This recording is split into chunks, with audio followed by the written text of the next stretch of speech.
Sir Eustace Brackenstall. You've heard of him? He was quoted in the Chronicle the other day as being one of the richest men in Kent. Watson, you are a treasury of knowledge. And you think him dead? I think him murdered, Watson.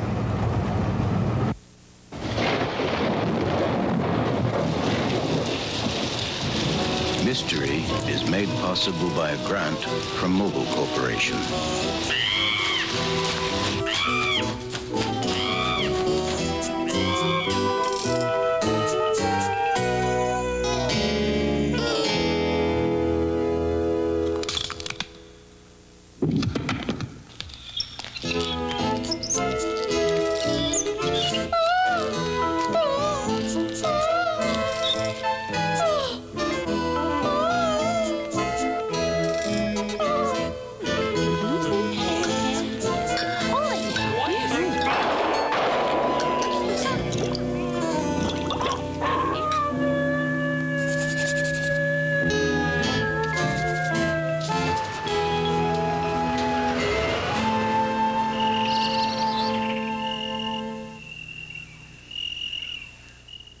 Good evening and welcome to Mystery. I'm Vincent Price.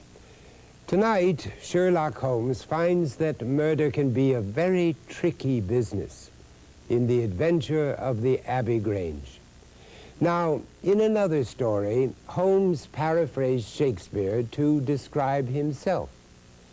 Age does not wither me, nor custom stale my infinite variety. It seems odd that Sherlock Holmes would identify with Shakespeare's Cleopatra, but it's not at all odd for him to quote Shakespeare. As a university man whose range of knowledge was outstanding, he was extremely familiar with the works of the bard and quoted from him all the time. In tonight's episode, Holmes bursts in upon his friend Watson and rouses him to action with, "Come, Watson, come, the game's afoot." Do you recognize that? Henry IV, Part 1, and Henry V. This famous line, which seems to epitomize all of the great detective's adventures, has become the most often quoted of Holmes's expressions. Of course, elementary, my dear Watson, is quoted more often, but as we've mentioned before, Sir Arthur Conan Doyle's Holmes never actually said that. Twelfth Night seems to have been his favorite Shakespearean play, or at least the one he referred to most often.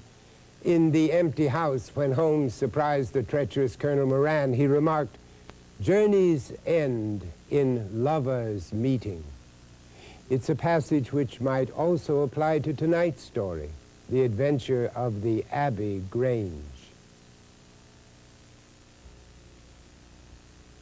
Vox populi, vox Dei. Well, I guess that tells us something about Holmes's attitude towards the legal system of justice in his day. He remarked tonight that once or twice in his career, he'd done more real harm by his discovery of the criminal than the criminal had ever done by his crime. Consequently, the great detective preferred to rely on what he considered to be a higher type of justice, his own compassion and his own common sense. Holmes did not study law. Instead, he had sufficient confidence in his own judgment to set himself up as judge and jury, and if need be, as court of final appeal. When he felt that justice would be better served by his silence, he kept quiet. In no fewer than 10 of the Watson-reported cases does he commit the crime known as misprision of felony. That is, concealing, not reporting a crime. In the adventure of the Blue Carbuncle, you remember as soon as Holmes had recovered Lady Morcar's missing jewel, he was ready to let the matter of punishment drop.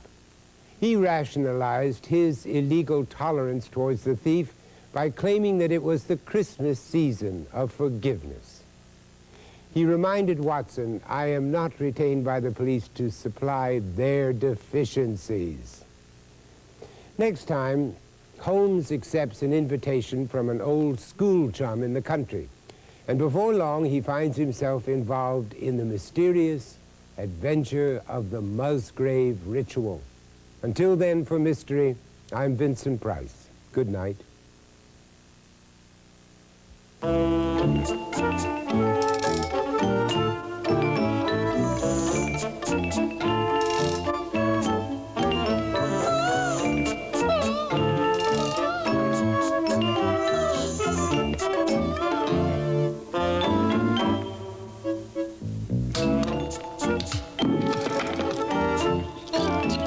Mystery is made possible by a grant from Mobil Corporation.